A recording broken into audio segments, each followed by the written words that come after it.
hanya dengan Rp15.000 per bulan, Anda telah turut berpartisipasi dalam menyebarkan dakwah bersama Tarbiyah Sunnah. Barakallahu fikum. Bismillahirrahmanirrahim. Assalamualaikum warahmatullahi wabarakatuh. Alhamdulillahilladzi arsala rasulahu bilhuda wa dinil haqq liyudhhirahu 'alad dini kullihi walau karihal musyrikun. Wa asyhadu an la ilaha illallah wahdahu la syarikalah wa asyhadu anna Muhammadan 'abduhu wa rasuluh. Ya ayyuhalladzina amanu taqullaha haqqa tuqatih wa la tamutunna illa wa antum muslimun wa ba'd. Alhamdulillah kembali ya kita berjumpa melanjutkan kajian tentang para penghuni surga. Terakhir kemarin kita sudah menjelaskan beberapa pemimpin para ahli surga, baik dari kalangan orang dewasa, dari kalangan anak-anak muda, juga dari kalangan para wanita. Nah, sekarang adakah orang yang sudah dijamin masuk surga? Masuk surga atau nerakanya seorang itu gaib karena belum kejadian. Maka tidak boleh siapapun memvonis seseorang sebagai ahli surga atau ahli neraka kecuali melalui perantara wahyu. Karena kalau wahyu itu informasi dari Allah yang kemudian diberitahukan kepada Nabi-Nya alaihi salatu wassalam. Allah maha mengetahui segala termasuk perkara gaib. Lalu perkara gaib ini oleh Allah diinfokan kepada Rasul yang diridhoinya. Alimul ghaibi fala yudhiru ala ghaibihi ahada illa man irtadha min rasulin. Allah lah yang maha mengetahui perkara gaib. Dan Allah tidak memberitahukan perkara gaib ini kepada seorang pun di kalangan makhluknya. Kecuali kepada Rasul yang diridhoinya. Makanya Nabi SAW bisa mengetahui beberapa perkara gaib yang orang lain tidak tahu. Nah, di antara beberapa perkara gaib yang diberitahukan oleh Allah kepada Nabi SAW adalah orang-orang yang kelak dipastikan masuk surga. Kalau Nabi boleh memastikan seseorang di surga atau di neraka. Karena bukan pendapat atau prediksi beliau pribadi, tapi wahyu dari Allah. Selain beliau, tidak ada yang boleh memprediksi atau apalagi memvonis si fulan ahli surga, si fulan ahli neraka, fulana ahli surga, fulana ahli neraka. Tidak boleh. Sejahat apapun orang sekarang, kafir, jahat ke Islam dan kaum muslimin, tapi dalam kondisi masih hidup, tidak boleh kita pastikan pasti dia di neraka. Karena apa? Karena dia masih hidup. Kita nggak tahu akhir kematiannya seperti apa. Mungkin nggak dia tobat sebelum kematiannya? Sangat mungkin. Dan ini dialami oleh para sahabat zaman dahulu. Umar bin Khattab radhiyallahu an pernah membenci Islam dan Nabi-Nya. Bahkan bukan sampai membenci, berencana mau membunuh Nabi Muhammad SAW. Seandainya dia mati dalam kondisi seperti itu, pasti masuk ke dalam neraka. Kalau mati dalam keadaan kafir, membenci Nabi SAW. Tapi realita kehidupan beliau ternyata tidak demikian. Beliau dapat hidayah dari Allah, kemudian masuk Islam dan keislamannya sangat bagus dan mati sebagai seorang muslim terbaik pada zamannya. Maka beliau ahli surga. Banyak para sahabat yang bernasib seperti itu. Tadinya benci dan memusuhi Islam dan kaum muslimin, tapi kemudian tobat dan masuk Islam. Maka tidak boleh kita memvonis ahli neraka kepada manusia sejahat apapun di saat dia masih hidup. Ada kemungkinan tobat, ya. Termasuk memvonis orang ahli surga. Hanya karena melihat dia ini berilmu, tauhidnya lurus, ibadahnya rajin, akhlaknya mulia. Wah, ini pasti ke surga. Belum tentu. Kita belum tahu akhir dari kehidupannya. Apa mungkin atau pasti dia istiqamah sampai akhir hayatnya demikian? Belum tentu. Mungkin nggak belot? Sangat mungkin. Realita yang ada menunjukkan banyak orang yang belot di akhir hidupnya dari baik ke buruk dan mati dalam keadaan su'ul khatimah. Nabi SAW sudah mengisyaratkan innar rajula la ya'malu bi amali ahlil jannah hatta la yakuna bainahu wa bainaha illa dhira. Fa yasbiqu alaihi alkitab. Fa ya'malu bi amali ahlin nar fa yadkhuluha waliyadzu billah. Ada orang yang beramal dengan amalan-amalan ahli surga. Bertauhid, akidahnya lurus, ibadahnya luar biasa, akhlaknya mulia. Sampai tidak ada jarak yang memisahkan antara dia dengan surga. Tapi ketetapan Allah mendahului. Tidak ada jarak kecuali hanya satu langkah, satu hasta saja. Ketetapan Allah mendahului, dia belot. Dia berhenti dari kebaikannya, berubah menjadi beramal dengan amalan ahli neraka, meninggalkan ibadah amal solehnya, berubah menjadi beramal salah, mati dalam keadaan demikian, lalu masuk dalam neraka. Maka ini memberi pelajaran kepada kita. Tidak boleh memvonis orang dengan vonis yang masih gaib. Dia ahli surga atau ahli neraka kita tidak tahu. Nah, adapun Nabi SAW beliau berbicara berdasarkan wahyu. Bukan prediksi pribadi. Bukan ramalan pribadi. Bukan menurut perkiraan pribadi. Tapi berdasarkan wahyu. Allah berfirman, wa may yantiqu 'anil hawa in huwa illa wahyu yuha. Beliau Nabi SAW itu tidak pernah berbicara berdasarkan hawa nafsunya. Semua yang dikatakannya itu tiada lain kecuali wahyu yang Allah berikan kepadanya. Ya. Nah, termasuk siapa ahli surga, Nabi sudah diberitahu. Di antaranya ada 10 sahabat yang oleh Allah diinformasikan kepada nabinya bahwa 10 sahabat ini masuk surga. Lalu Nabi SAW mengungkapkannya kepada kita. Sebagaimana yang disebutkan dalam beberapa hadis. Dalam Musnad Ahmad dari Sa'id bin Zaid. Juga Sunan At-Tirmidzi dari Abdurrahman bin Auf. Berkata Nabi SAW, Abu Bakrin fil jannah wa Umar fil jannah wa Uthman fil jannah wa Ali fil jannah wa Talha fil jannah wa Zubair fil jannah wa Abdurrahman bin Auf fil jannah wa Sa'ad bin Abi Waqqas fil jannah wa Sa'id bin Zaid fil jannah wa Abu Ubaidah bin Al-Jarrah fil jannah. Kata Nabi SAW, Abu Bakar di surga, Umar di surga, Uthman di surga, Ali di surga, Talha di surga, Zubair bin Awam juga di surga, Abdurrahman bin Auf di surga, Sa'ad bin Abi Waqqas di surga, Sa'id bin Zaid di surga, dan Abu Ubaidah bin Al-Jarrah juga di surga. 10 orang ini sudah dijamin. Nabi SAW berbicara begitu atas dasar wahyu.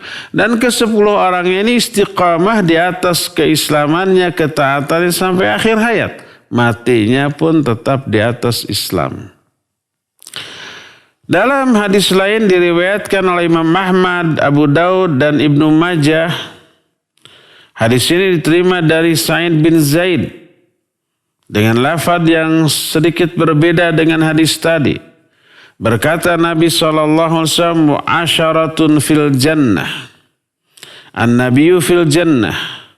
Wa Abu Bakr fil jannah, wa Umar fil jannah, wa Uthman fil jannah, wa Ali fil jannah, wa Talha fil jannah, wa Zubair bin Awam fil jannah, wa Sa'ad bin Malik fil jannah, wa Abdurrahman bin Auf fil jannah, wa Sa'id bin Zaid fil jannah." Ada 10 orang yang akan masuk surga. Pertama, Nabi di surga. Kedua, Abu Bakar. Ketiga, Umar. Keempat, Uthman. Kelima, Ali.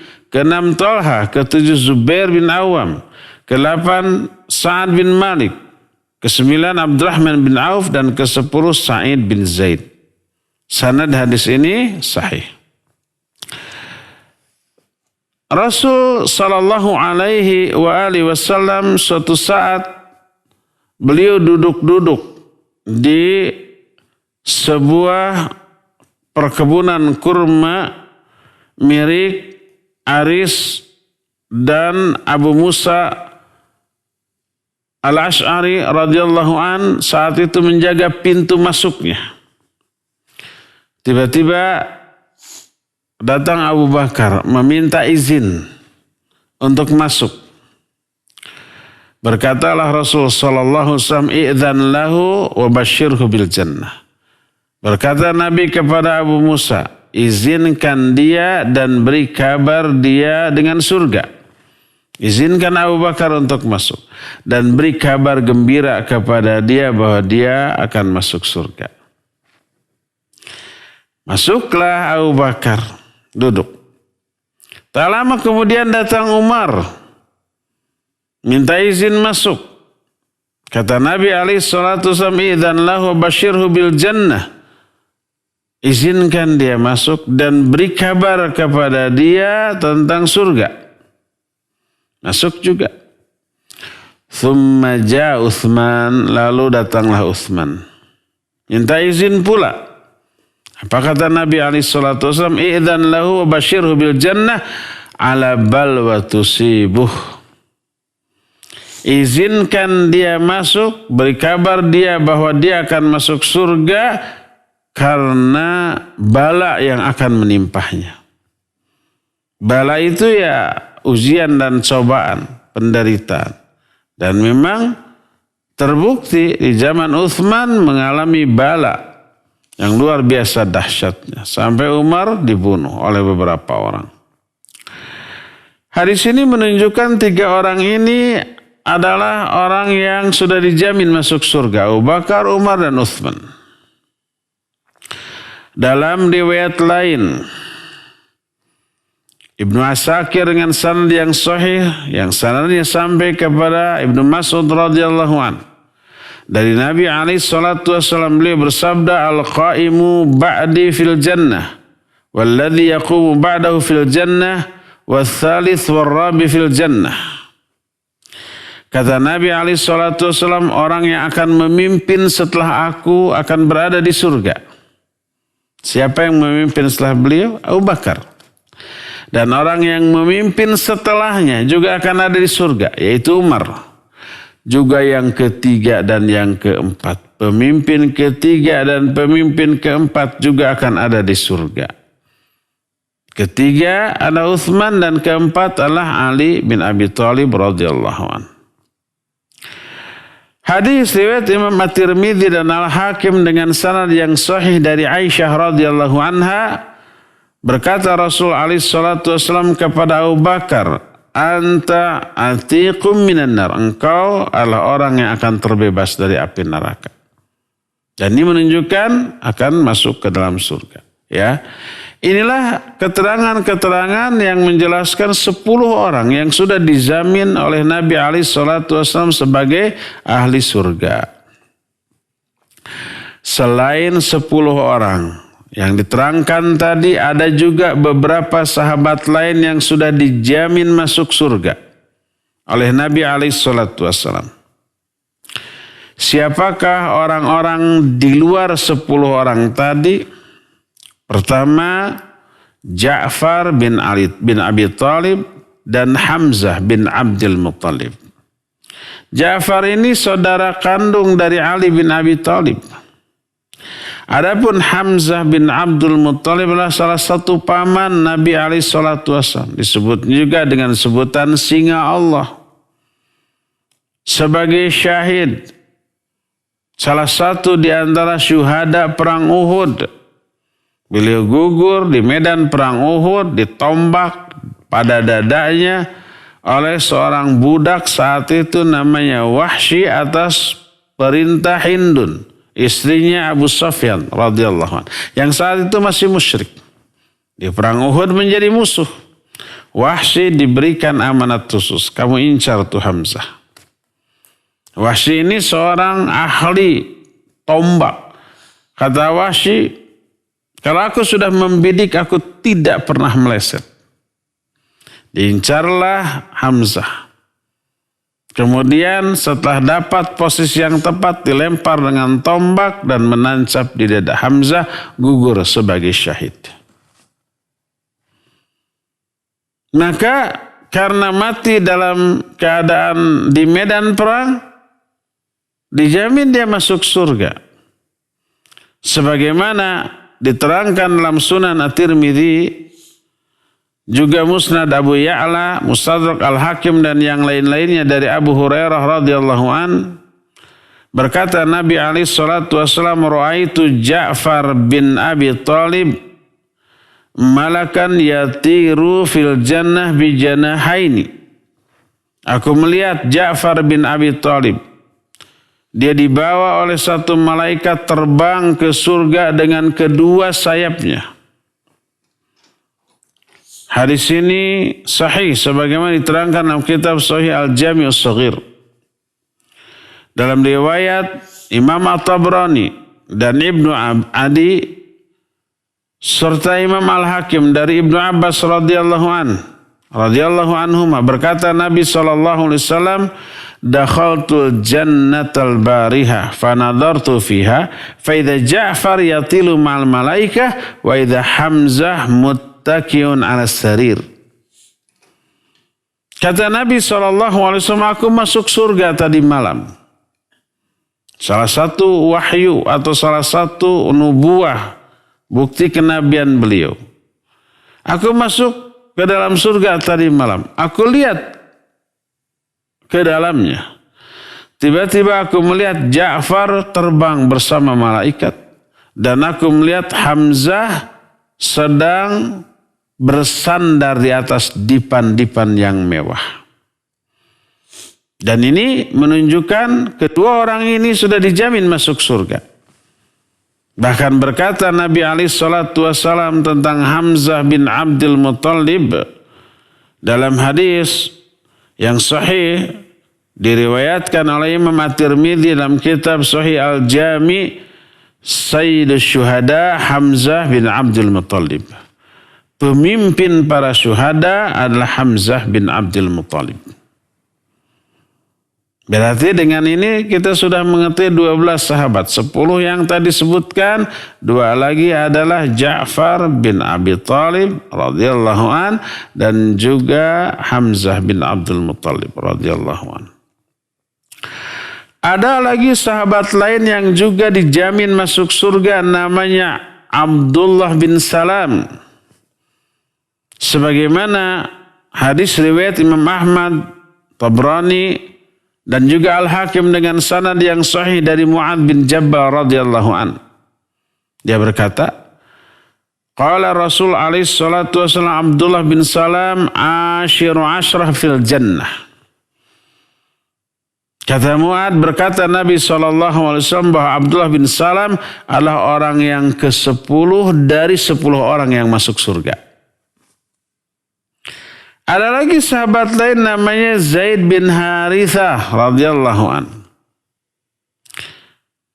Diriwayatkan dari Buraidah radhiyallahu an, Nabi alaihi salatu wasallam menyatakan, dakhaltul jannah fastaqbalatni jariyah syabah faqultu liman anti, qalat li Zaid bin Harithah. Aku masuk surga, aku disambut oleh seorang jariyah syabah, oleh seorang pemudi, pelayan salah satu di antara bidadari surga. Lalu aku bertanya, kamu ini milik siapa? Bidadari surga ini kemudian menjawab, aku milik Zaid bin Harithah. Menunjukkan Zaid bin Harithah akan masuk ke dalam surga. Selain itu ada lagi sahabat lain namanya Zaid bin Amr bin Nufail.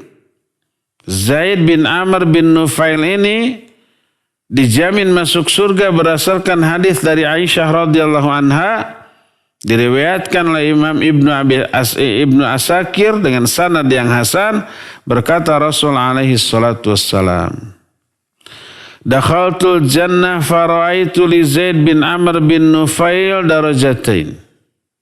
Aku memasuki surga, maka aku melihat bahwa Zaid bin Amr bin Nufail ini memiliki 2 derajat, 2 tingkatan di surga. Dan Zaid ini adalah salah seorang sahabat muhajir yang ketika masih di zaman jahiliyah, dia yang menyeru manusia kepada tauhid. Jadi sebelum Nabi SAW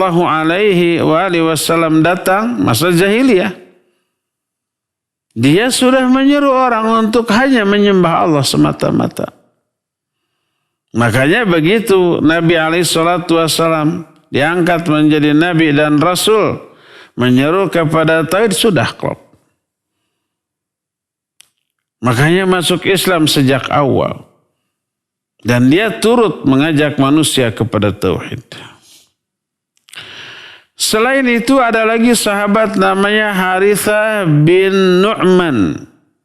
Dia juga dijamin sebagai ahli surga oleh Nabi SAW.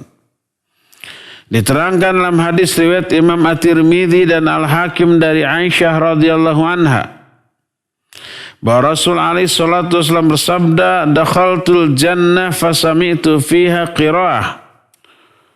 Faqultu man hadha? Qalu Harithah bin Nu'man. Kadzalikumul bir, kadzalikumul bir. Aku masuk surga. Aku mendengar di surga itu ada bacaan. Ada orang yang baca Quran.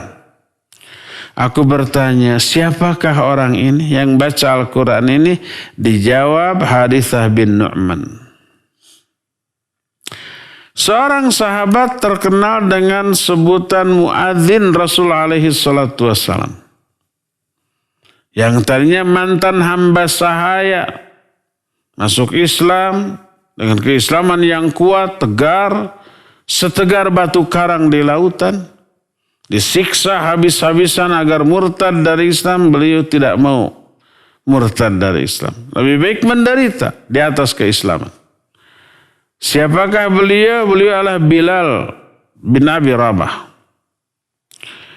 Dia juga termasuk orang yang dijamin masuk surga oleh Nabi SAW.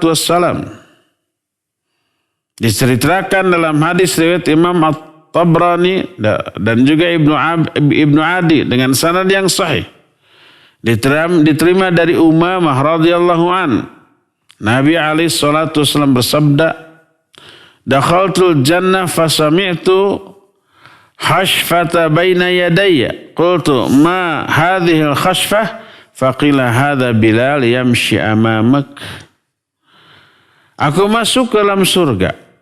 Aku mendengar ada suara-suara langkah orang berjalan di depanku. Aku bertanya, langkah-langkah siapakah ini?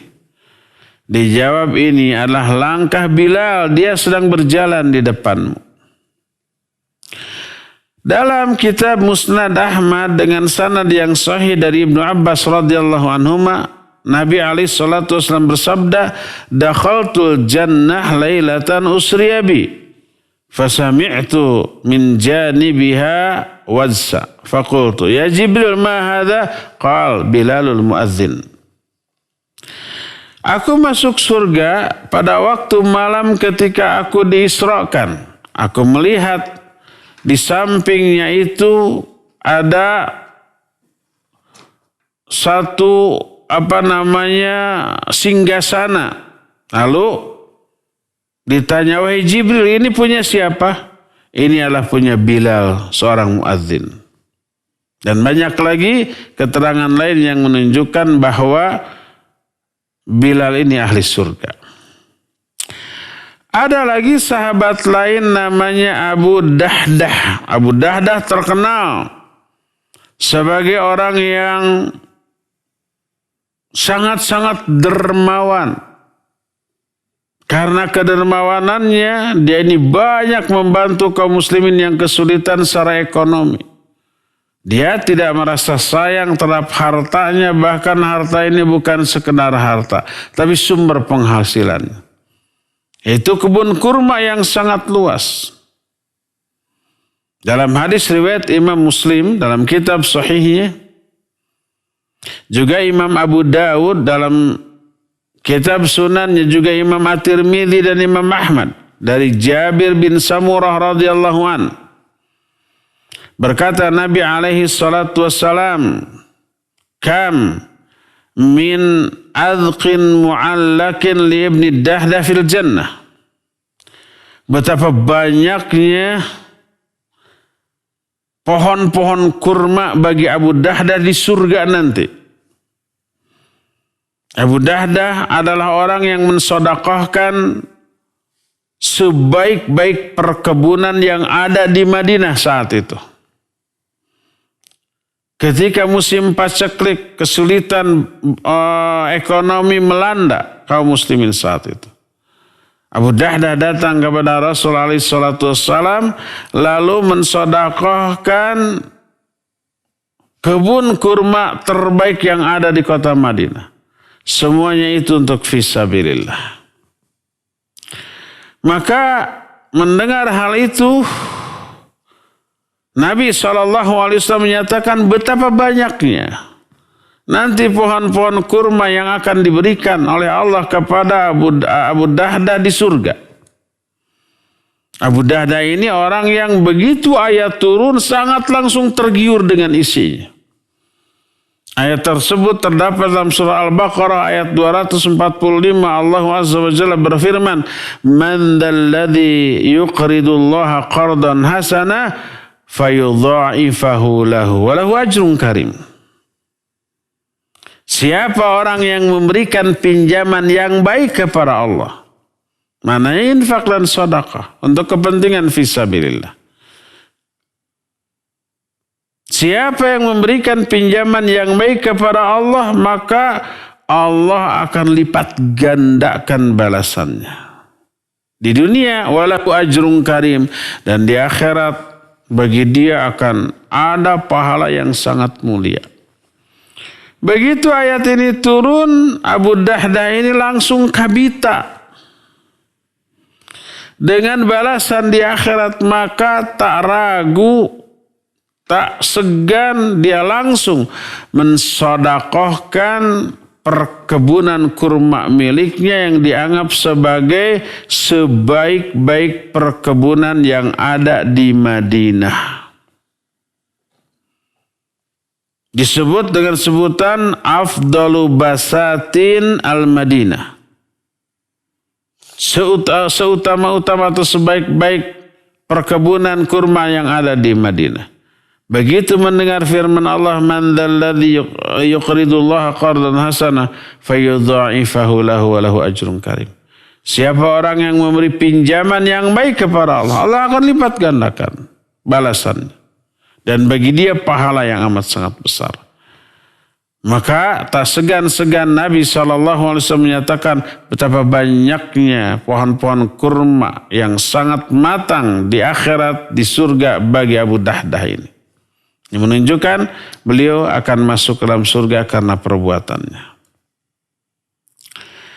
Di antara orang yang juga dijamin masuk surga adalah orang yang pertama kali iman sebelum yang lain-lainnya mengetahui bahwa Muhammad menjadi seorang nabi. Ketika Nabi SAW pertama kali menerima wahyu, beliau terguncang. Di Gua Hira, tempat yang sangat sepi, menyendiri, tiba-tiba muncul sesosok makhluk. Makhluk ini yaitu Jibril alaihi salatu wassalam. Mendekapnya dengan dekapan yang erat, membuat nafasnya pengap, lalu berkata Iqra sampai 3 kali. Dijawab ma'ana biqari, aku nggak bisa membaca. Iqra sampai lalu Iqra bismi rabbikal ladzi khalaq. Turunlah surah Al-Alaq ayat 1 sampai 5. Setelah ayat ini turun dan malaikat Jibril menghilang, Nabi alaihissalam bergegas turun dari Gua Hira. Karena Gua Hira itu adanya di atas bukit yang namanya Bukit Nur di kota Mekah. Lalu turun bergegas sampai rumah, zammiluni, coba selimuti aku.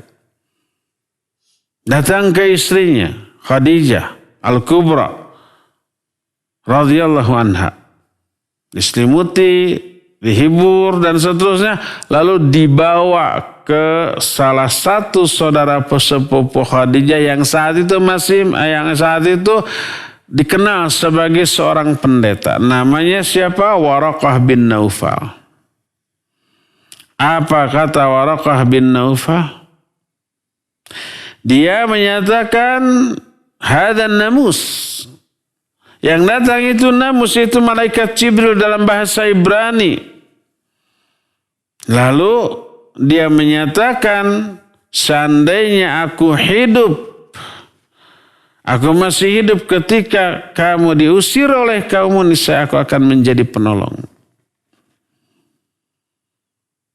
Jadi dia sudah menyatakan keislamannya sejak awal. Sebelum Nabi alaihissalam diangkat menjadi Rasul. Ketika menerima wahyu pertama masih menjadi Nabi. Karena belum ada perintah untuk menyebarkannya kepada orang lainnya. Tapi Waraqah bin Naufal ini sudah menyatakan keimanannya. Dan memiliki tekad kelak. Seandainya Nabi alaihissalam mengalami sesuatu berupa pengusiran dari kaumnya dan dia masih hidup, niscaya dia akan menjadi penolong utamanya. Berkaitan dengan Waraqah bin Naufal ini, Nabi alaihissalam dalam hadis yang diriwayatkan oleh Imam Al-Hakim dengan sanad yang sahih dari Aisyah radhiyallahu anha, beliau berkata, la tasubbu Waraqah bin Naufal fa inni qad ra'aitu lahu jannah aw jannatain. Jangan sekali-kali kalian mencela Waraqah bin Naufal, karena sungguhnya aku melihat bagi dia ada satu surga atau ada dua surga. Dari sinilah kita mengetahui bahwa Waraqah bin Naufal termasuk salah satu di antara ahli surga. Inilah 9 sahabat yang juga dijamin masuk surga selain 10 orang yang tadi disebutkan. 9 orang ini adalah pertama Ja'far bin Abi Thalib, keduanya adalah Hamzah bin Abdul Muttalib, ketiganya Abdullah bin Salam, keempatnya Zaid bin Harithah, kelimanya Zaid bin Amr bin Nufail, kemudian keenamnya Harithah bin Nu'man, ketujuhnya Bilal bin Abi Rabah, kedelapannya Abu Dahdah, dan yang kesembilannya adalah Waraqah bin Naufal. Semuanya itu merupakan orang-orang yang dijamin masuk ke dalam surga. Ya, inilah beberapa orang yang dicap sebagai ahli surga oleh Nabi alaihissalam melalui wahyu. Selain yang disebutkan oleh Nabi alaihissalam, maka kita tidak boleh sama sekali memvonis seseorang ahli surga ataupun ahli neraka. Bagaimanapun kondisi orang itu ketika hidupnya, baik dia amat sangat super jahat kepada Islam dan kaum muslimin, amat sangat kafir kepada ajaran Allah Azza wa Jalla, gak boleh kita vonis dia pasti di neraka. Karena kita belum mengetahui akhir dari kehidupannya. Sebab amat sangat mungkin orang seperti itu tobat dari dosa-dosanya. Lalu belot menjadi orang yang soleh, yang terbaik. Lalu mati dalam keadaan demikian, mungkin masuk surga. Atau sebaliknya, gak boleh kita memvonis seorang ahli ibadah yang solehnya luar biasa. Lalu kita jamin pasti dia masuk surga. Karena kita pun belum mengetahui akhir dari kehidupannya. Berkata Rasul alaihi salatu wasallam, al-a'mal bi khawatimiha. Bahwa amal-amal itu amat sangat tergantung dari amalan terakhir yang dilakukan oleh orang tersebut. Bisa husnul khatimah, bisa juga su'ul khatimah. Semoga Allah memasukkan kita semua ke dalam golongan orang-orang yang wafat dalam keadaan husnul khatimah. Allahumma rzuqna husnul khatimah waj'alna birahmatika min ahal jannah. Ya, cukup sampai di sini saja dan kita masuki sesi tanya jawab. Wassallallahu ala nabiyina Muhammadin wa ala alihi wa ashabihi wasallam. Mangga. Ya, syukran Ustaz atas penyampaian kajian di kesempatan pagi hari ini yang sangat bermanfaat bagi kita semua, jelas dan gamblang. Dan untuk selanjutnya kami undang para pendengar dan pemirsa untuk bisa bertanya jawab dengan Al Ustaz, baik melalui telepon di nomor 022-8686-2637 atau melalui pesan singkat di nomor 0811227146. Baik, sudah ada penelpon yang masuk, kita angkat. Halo. Halo, silakan Bapak Ibu. Assalamualaikum warahmatullahi wabarakatuh. Waalaikumsalam warahmatullahi wabarakatuh. Ini dari Lampung. Pak Kasdi di Tanjung Raja, Lampung Utara. Silakan. Mau bertanya pada Pak Ustadz. Ya. Assalamualaikum warahmatullahi wabarakatuh Pak Ustadz. Waalaikumsalam warahmatullahi wabarakatuh. Ini saya mau bertanya Pak Ustadz. Silakan. Tentang membaca istighfar di waktu sahur. Yang Iya. saya tanyakan fadilahnya itu Pak Ustadz. Mohon pencerahannya. Terima kasih, jazakallah khair. Assalamualaikum warahmatullahi wabarakatuh. Waalaikumsalam warahmatullahi. Iya. Pak Tasdik di Lampung, Pak Kasbi di Lampung ya. Bertanya tentang fadilah istighfar pada waktu sahur. Yang dimaksud pada waktu sahur bukan pada saat makan sahur, tapi pada saat dini hari. Allah menyatakan wal mustaghfirina bil ashar. Dan orang-orang yang istighfar pada waktu saat sahur. Bukan ketika makan sahur. Walaupun untuk besoknya kita tidak akan saum. Karena bukan Ramadan, bukan Senin Kamis, tidak akan saum kita. Tapi kita bangun pada waktu dini hari. Saat ketika orang yang akan saum mungkin melakukan sahur. Walaupun kita sendiri tidak sahur. Dini hari. Maka istighfar saat itu keutamaannya jelas. Didengar langsung oleh Allah dan dikabul.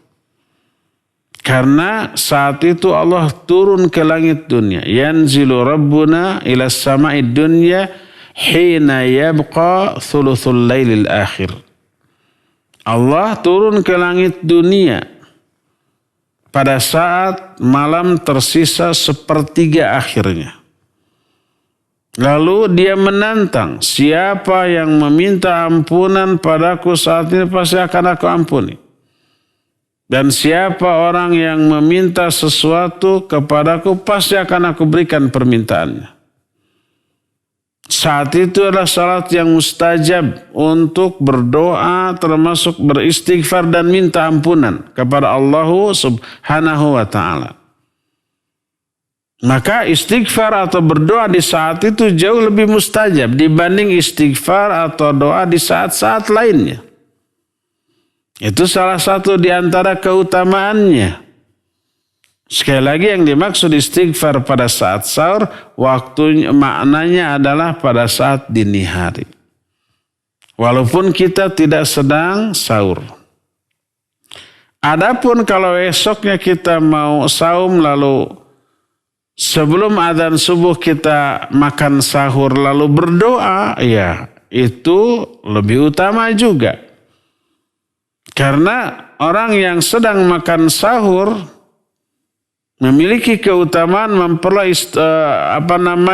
sholawat dari Allah dan para malaikatnya. Bersabda Rasul sallallahu alaihi wasallam, "Innallaha wa malaikatahu yusalluna 'alal mutasahhirin." Sesungguhnya Allah dan para malaikatnya bersalawat kepada orang yang makan sahur. Dan ini menunjukkan keutamaan sahur bagi orang-orang yang mau melakukan saum, dan doa ketika itu juga termasuk doa yang tidak akan ditolak oleh Allah Subhanahu wa taala, akan diijabah. Inilah salah satu di antara keutamaan istighfar pada saat dini hari sebelum datangnya waktu azan subuh. Wallahu a'lam. Silakan lagi. Nah, syukron Ustaz atas jawabannya. Kami kembali mengundang antum semua untuk bisa bertanya melalui telepon di nomor 02286862637. Ada yang masuk? Halo? Silakan dicoba kembali Bapak Ibu yang akan bertanya secara langsung melalui telepon di nomor 02286862637. Yang tadi sempat masuk dan kembali tertutup, silakan. Halo. Assalamualaikum. Waalaikumsalam warahmatullahi. Dari siapa di mana Bapak? Hamba Allah. Silakan Pak, di mana Pak? Di Bandung, Ustaz. Silakan. Ustaz, kalau kalimat di hadis la yu'minu ahadukum itu la nafsul jinsi atau kamal, Ustaz? La apa? La nafsul jinsi atau la nafsul kamal, Ustaz? Taib. Assalamualaikum. Waalaikumsalam warahmatullahi wabarakatuh. Iya. Hadis yang menyatakan la yu'minu ahadukum hatta bla bla bla ila akhirih. Banyak lafaz yang berbeda dalam hadis. Tidaklah beriman salah seorang di antara kalian sampai umpama hatta yuhibba li akhi ma yuhibbu li nafsi. Sampai dia mencintai kebaikan yang dia cintai untuk kebaikan untuk saudaranya sebagaimana dia mencintai kebaikan itu untuk diri sendiri. Dalam lafaz lain la yu'minu ahadukum hatta akuna ahabba ilaihi min nafsihi wa waladihi wa nasi ajmain. Tidak beriman salah seorang di antara kamu sebelum aku lebih dia cintai daripada dirinya, orang tuanya, bahkan semua manusia. Dan banyak lagi lafaz-lafaz lain yang awalnya diawali oleh la yu'minu ahadukum. Apa huruf la di sini? La nafi jinsi atau la nafi kamal? Maknanya la nafi kamal. Artinya menafikan atau meniadakan kesempurnaan iman. Bukan tidak ada iman sama sekali lalu dianggap kafir. Bukan. Karena apa? Karena keimanan orang itu ada. Masih ada tersisa di dalam hati, cuma nggak sempurna. Kalau orang umpamanya hadis menyatakan la yu'minu ahadukum hatta yuhibba li akhihi ma yuhibbu li nafsihi minal khair. Tidaklah beriman salah seorang di antara kalian sebelum dia mencintai kebaikan untuk saudaranya sebagaimana dia mencintai kebaikan untuk dirinya sendiri. Maknanya tidak sempurna. Ada iman ada, tapi nggak sempurna. Tidak berarti kafir. Kalau umpamanya kita lebih mencintai untuk diri sendiri daripada orang lain, berarti kafir. Sebab ayat ini, hadis ini menyatakan tidak ada iman, berarti kosong dari iman, berarti kafir. Bukan begitu, tapi maksudnya tidak sempurna imannya. Sama juga dengan hadis la yaznil muslimu la yaznil mu'minu hina yazni wa huwa mu'min. Tidaklah berzina seseorang kalau ketika zinahnya itu dia mukmin. Wala yashrabul khamr al mu'minu hina yashrabu wa huwa mu'min. Tidaklah mabuk seseorang kalau ketika mabuknya itu dia iman. Dan tidaklah mencuri seseorang kalau ketika mencurinya itu dia iman. Apakah yang dimaksud iman di sana adalah nafi jinsi? Maknanya meniadakan iman sama sekali alias kafir. Ataukah dianggap tidak sempurna? Jawabannya yang kedua, tidaklah sempurna. Tidak akan berzina seseorang apabila ketika berzinahnya itu imannya sempurna. Tidak akan mabuk seseorang apabila ketika mabuknya itu imannya sempurna. Dan tidak akan mencuri seorang muslim apabila ketika mencurinya itu dia mukmin. Maksudnya imannya sempurna. Bukan berarti dari hadis ini dianggap pezina, pemabuk, pencuri itu kafir, murtad, keluar dari Islam dengan perbuatan. Bukan. Tapi maksudnya nafi kamalil iman. Menafikan kesempurnaan iman. Imannya masih ada, masih ada. Makanya seorang muslim yang kemudian berzina, seorang muslim yang kemudian mencuri, seorang muslim yang kemudian dia itu mabuk, maka dengan zinahnya, dengan mabuknya, dengan pencuri tidak murtad dari Islam. Dia tetap muslim, tapi muslim yang berdosa besar. Kalau dia mau tobat tidak harus bersyahadat kembali, karena belum murtad. Nah, makanya kita banyak temukan para pezina, para pemabuk, para penjudi, para pencuri masih sholat apa tidak? Masih sholat. Kadang-kadang yang seperti itu bukan hanya sholat fardu, kadang tahajud juga suka. Walaupun niatnya beda, saum Senin Kamis atau sunat suka. Walaupun niatnya berbeda. Kenapa kamu rajin amat? Padahal kamu ini seorang pelacur umpamanya pezina. Dia bilang ya mudah-mudahan dengan rajinnya saum Senin Kamis jadi laku keras. Tuh bayangkan. Niat saumnya agar laku dalam perzinahannya. Ada yang seperti itu mungkin ada. Jadi adanya sholat, adanya saum. Bukan hanya yang fardu bahkan yang sunnah menunjukkan masih adanya iman dalam hatinya. Sehingga keimanannya tidak ternafikan secara mutlak, secara total. Oleh karena itu lafaz hadis la yu'minu ahadukum. Maksumah huruf la di sana bukan la nafi jinsi, tetapi la nafi kamalil iman.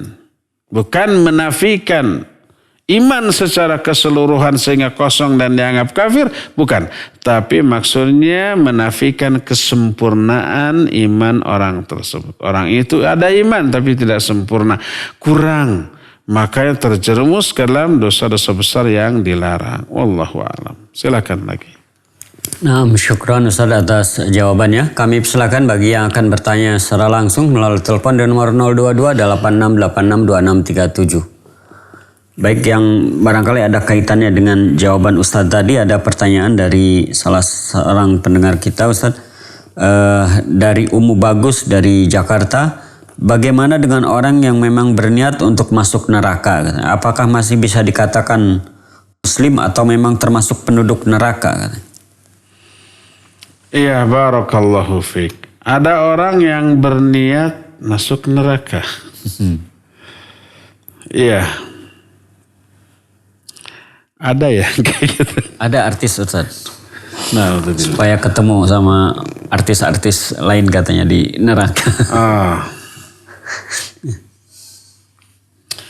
Dia tidak tahu bagaimana kondisi neraka. Biar ketemu sama sahabat-sahabatnya sesama artis di neraka gitu. Betul. Dikiranya kondisinya enak. Oh, ketemu bisa ngobrol. Bisa bercanda seperti yang mereka lakukan di dunia. Ya nggak bisa. Mereka babak pelur memperoleh azab dan siksa. Waliyadzubillah. Kufurkah orang itu? Pertama nih, bahwa dia masih memiliki iman tentang adanya neraka. Dan itu keimanan yang bagus. Meyakini adanya neraka. Kedua, sisi baiknya, sisi baik. Dia masih meyakini bahwa dosa-dosa besar yang dilakukan itu berakibat, berefek diazabnya orang tersebut di dalam neraka. Dua, dan ini aspek kebaikan dari ucapannya. Ucapannya menunjukkan minimalnya dua hal.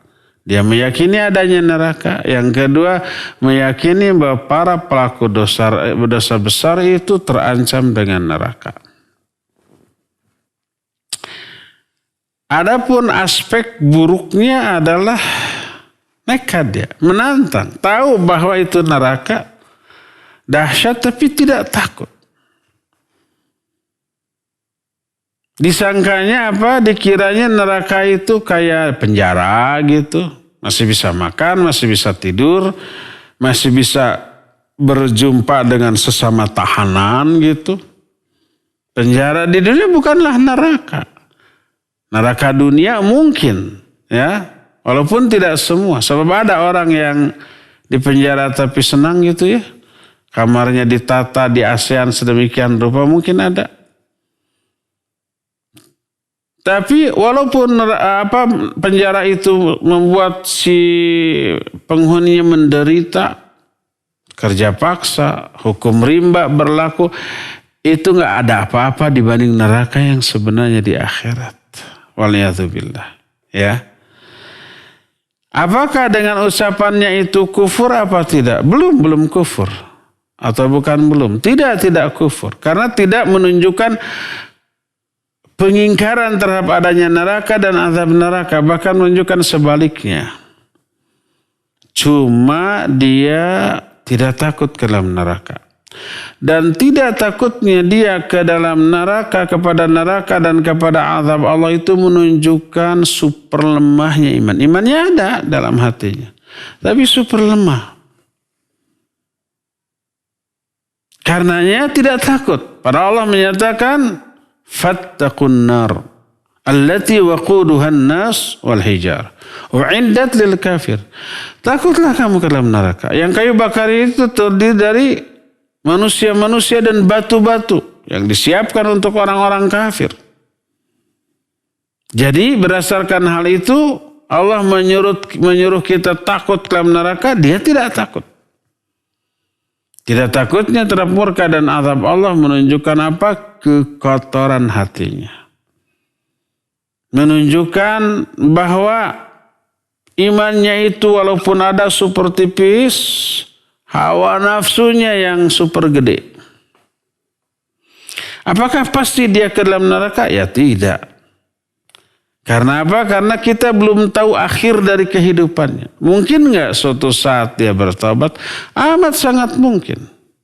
Jangankan itu, orang ateis yang tidak yakin terhadap adanya Allah, tidak yakin terhadap adanya surga dan neraka, yang tidak yakin terhadap kenabian Muhammad SAW, bahkan memusuhinya, yang kemudian taubat masuk Islam ada. Kita tahu ada pernah seorang sutradara film di Belanda yang kemudian membuat film yang menghina Nabi SAW dengan judul Fitnah. Tapi apa yang terjadi? Dia kemudian masuk Islam, nangis di depan Ka'bah. Menunjukkan keislamannya, kemudian bertobat dari semua kesalahannya. Dia jauh lebih jahat daripada orang yang menantang dirinya masuk neraka. Lebih jahat. Tapi diberi hidayah oleh Allah SWT kemudian masuk Islam. Oleh karena itu sekali lagi tidak boleh kita memvonis sejahat apapun orang dengan vonis dia pasti ke dalam neraka. Nggak boleh. Sebelum mengetahui akhir kehidupannya. Kecuali kalau umpamanya dia menyatakan saya pesan satu kapling aja lah di neraka. Lalu setelah itu mati tanpa taubat, iya. Orang itu terancam dengan ancaman neraka. Yang jadi masalah kan dia masih hidup. Dan kita tidak tahu kapan mati dan bagaimana saat kematiannya. Mungkin akan bertobat setelah itu, mungkin. Akan bertobat sebelum kematiannya, kemudian dia menghentikan seluruh aksi-aksi yang kontroversialnya, sekedar caper, mencari perhatian orang agar beken, walaupun di atas keburukan, kemudian berhenti dari semua itu. Bertobat, kemudian menutup auratnya secara rapat, kemudian ahli ibadah, amal soleh dan berakhlak mulia, lalu mati dalam keadaan demikian. Mungkin apa tidak? Sangat mungkin. Kita tidak tahu hidayah Allah turun kepada siapa. Berdasarkan hal itulah, pertama, kita tidak boleh mencap kafir kepada orang seperti itu. Yang kedua, tidak boleh juga memvonis dia pasti ada di kerak neraka. Neraka yang paling rendah tingkatannya karena luar biasa durhakanya, nggak boleh. Selama dia masih hidup, ya. Boleh nggak kita doakan kebaikan? Ya bagus, doakan ya Allah berikan hidayah. Biar tidak membuat kaum muslimin pusing dan puyeng. Biar tidak menimbulkan madarat ke banyak orang, berikan hidayah, itu bagus. Boleh nggak kita doakan, ya Allah masukkan dia ke dalam neraka yang paling dalam? Nggak boleh. Nggak boleh. Karena dia masih hidup, ya. Yang kita tidak tahu, barangkali saja dia itu kelak diberi hidayah oleh Allah Azza wa Jalla. Ya, wallahu a'lam bishawab. Silakan lagi. Nah, syukran Ustaz atas jawabannya. Kami mengundang antum kembali. Ada penelpon yang masuk. Halo. Halo. Halo. Ya, silakan. Dari siapa, di mana Bapak? Oh, Ripan di Cihamplas, Bandung Barat. Silakan. Ustaz, Ya. saya kan kerja di kepolisian ya. Oh, polisi, ya. Sipilnya apa polisinya? Polisinya. Oh iya, mangga. Kan saya udah lumayan mengenal ini gitu, ya dakwah sunnah. Saya tuh mau minta saran, kan di kepolisian itu nggak boleh berjenggot, sedangkan kan jenggot saya tumbuh.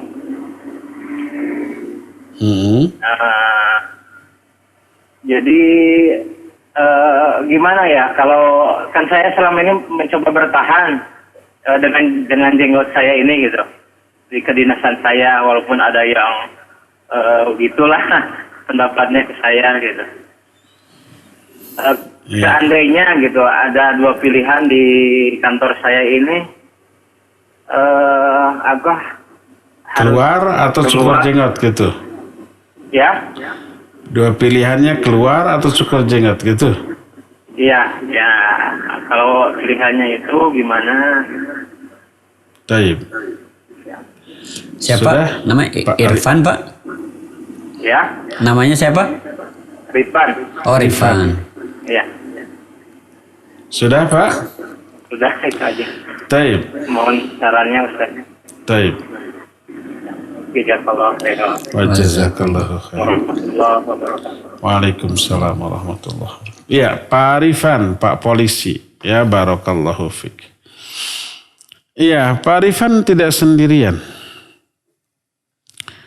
Tapi salah satu di antara entah ratusan, entah ribuan polisi cinta sunnah. Ada tuh. Beberapa hari yang lalu juga saya kedatangan polisi dari Polda. Ngobrol banyak. Salah satu keluhannya yaitu sama. Beliau cingkrang, kemudian banyak ditegur oleh atasannya, apalagi dinyinyiri. Orang bersikap nyinyir, kawan-kawannya bersikap nyinyir kepadanya. Istrinya juga alhamdulillah sudah cinta sunnah, selalu mendengarkan kajian-kajian kita. Beberapa bulan yang lalu Kapolres Cimahi juga berkunjung ke kita. Tapi beliau sekarang sudah dipindah ke Polda juga, jadi kanit apa gitu. Pak Yoris. Sebelum ke Cimahinya nggak setahun beliau di sini, masih di Indramayu, telepon saya. Mohon bimbingan, mohon petunjuk, dan begitu datang ke sini. Memberikan beberapa bantuan. Semoga Allah Azza wa Jalla mengistiqomahkan beliau dan mengistiqomahkan para polisi dan para TNI yang sudah cinta sunnah. Jadi Pak Rifan tidak sendirian, banyak yang seperti itu, ya. Lalu ada komunitas PCS, polisi cinta sunnah. Di kalangan para TNI dan para polisi ada yang istrinya berjilbab, kalau keluar kadang pakai cadar. Nah, inilah segelintir orang yang jarang dalam kebaikan itu spesial, istimewa. Dan pasti akan diasingkan, dianggap aneh. Nabi SAW menyatakan innal islama bada'a ghariban wa sayaudu ghariban kama bada'a. Fatuba lil ghuraba. Islam itu awalnya dianggap aneh, asing. Dan kelak akan dianggap aneh, dianggap asing juga seperti pada awalnya. Maka berbahagialah orang-orang yang dianggap aneh, dianggap asing. Diasingkan, dikucilkan. Nyinyir, sentimen, jadi bahan candaan, bahan gonjakan. Menerima berbagai macam sebutan-sebutan yang memojokkan, ya. Fatuba lil ghuraba. Berbahagialah orang-orang yang seperti itu, yang dianggap aneh tadi. Siapa yang dianggap aneh itu? Alladzina yuslihuna ma afsadan nasu min sunnati. Orang-orang yang memperbaiki sunnah-sunnah kami yang sudah dirusak orang. Dalam riwayat lain, alladzina yuhyuna ma amatan nasu min sunnati. Orang-orang yang menghidupkan kembali sunnah-sunnah kami yang sudah dimatikan oleh orang. Itu al-ghuraba namanya, ya. Al-ghuraba ini tidak hanya dialami oleh masyarakat sipil seperti saya, seperti ikhwan akhwat pada umumnya. Terlebih lagi dialami, dirasakan secara nyata oleh ikhwan-ikhwan dari kepolisian dan juga TNI, Angkatan Darat, Laut ataupun Udara. Atau pasukan khusus mungkin. Kopassus itu masih Angkatan Darat juga ya. Nah seperti itu. Al-ghuraba mereka berbahagia, ya. Apa yang harus dilakukan? Pertama, semaksimal yang kita bisa istiqamah.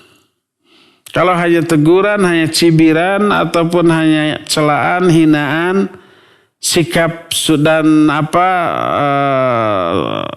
pandangan mata yang aneh dari orang kepada kita, itu mah biasa. Jangan cemen. Tegar. Karena inilah yang dialami oleh seluruh manusia terbaik di setiap zaman. Para nabi mengalami jauh yang lebih dahsyat daripada itu. Para sahabat juga di awal-awal kemunculan Islam, sampai bertaruh nyawa. Dan itu akan teralami oleh setiap orang yang berpegang teguh kepada Al-Quran dan As-Sunnah. Ya'ti 'alan nasi zamanun al-mumsikuna bisunnati kal qabidi al-jamri. Akan datang kepada manusia suatu zaman. Orang yang berpegang teguh kepada sunnahku di zaman itu seperti orang yang memegang bara api. Panas gitu ya, banyak godaan, banyak gangguan. Dan inilah ujian untuk keimanan. Ahasiban nasu ayutsraku ayyaqulu amanna wa hum la yuftanun. Apakah manusia mengira mereka akan dibiarkan berkata, saya sudah iman, berpegang teguh kepada Quran Sunnah nih, saya sudah nyunnah. Apakah akan dibiarkan berkata seperti itu padahal mereka belum diuji? Asyaddun nasi balan al-anbiya. Thumma salihun, thumma al-amthal fal-amthal. Manusia yang paling hebat ujiannya adalah para nabi. Kemudian orang soleh, kemudian orang-orang di bawah itu dan di bawah itu. Kenapa? Karena para nabi orang yang keimanannya terhebat, ujiannya terhebat.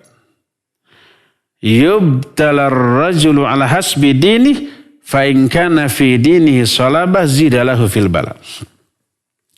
Seseorang itu akan diuji berdasarkan kadar imannya, kadar agamanya. Semakin hebat imannya, semakin hebat pelaksanaan agamanya, semakin hebat ujian yang Allah berikan kepadanya. Ujiannya itu menyangkut nyawa, harta, kedudukan, dan yang sejenisnya. Fisik dan psikis. Dicela, dipojokkan, disebut dengan sebutan-sebutan yang buruk oleh mulut orang-orang yang juga kotor mulut dan hatinya. Itu biasa, itu risiko. Pertama, istiqamahlah semaksimal yang kita bisa. Ya, semaksimal yang kita bisa. Pasti ada nyinyir seperti itu. Seperti yang juga dialami oleh warga sipil. Dipojokkan, dimarginalkan, dianggap aneh oleh masyarakat sekitar. Yang jauh lebih banyak, kitanya sedikit. Di kepolisian begitu, di TNI juga begitu, di setiap lingkungan begitu. Kalau warga sipil bisa tegar menghadapi cemoohan sesama sipil, kenapa ABRI dan polisi yang mentalnya lebih terlatih cemen? Kenapa? Harus lebih tegar. Apa yang dialami oleh polisi dan TNI juga dialami oleh warga sipil. Dengan kadar yang sama, kadang berlebih. Warga sipilnya itu termasuk karyawan di perusahaan negeri ataupun swasta, sama mengalami intimidasi, mengalami penekanan. Jadi pertama, istiqamahlah. Kedua, tunjukkan kemuliaan akhlak. Jadilah diri kita menjadi orang yang disukai, disenangi oleh semua orang karena kemuliaan akhlaknya. Jangan balas keburukan dengan keburukan. Idfa billati hiya ahsan. Bila perlu yang kelihatan gak suka, yang kelihatan benci, berbuat baiklah sebanyak mungkin kepada orang itu. Dia malu sendiri, kita baik, dia jahat, nanti malu sendiri dia. Minimal orang nanti simpati dan empati kepada kita. Betapa banyaknya orang yang tidak suka kepada pemahaman kita, kepada ibadah kita, tapi hatinya luluh oleh kemuliaan akhlak kok. Jadi yang kedua, tunjukkan kemuliaan akhlak. Ketiga, jangan lupa nih, prestasi, skill, kemampuan. Jadikan diri kita sebagai orang yang dibutuhkan oleh kesatuan kita, oleh atasan kita. Ada tuh jamaah kita di Jakarta, ibu-ibu. Sudah punya jabatan, sekarang sudah pensiun. Beliau bercadar. Tangan kanan menteri langsung. Ada reaksi, awalnya ada. Tapi karena beliau menunjukkan kemuliaan akhlak, menunjukkan kepedulian kepada anak buah. Anak-anak buahnya itu semuanya suka, senang, merasa nyaman kerja di kantor di bawah si ibu ini. Padahal sering keluar kota, meninjau ini dan itu didampingi oleh suaminya, kadang-kadang dengan menteri. Menterinya aja nggak berani ngungkit-ngungkit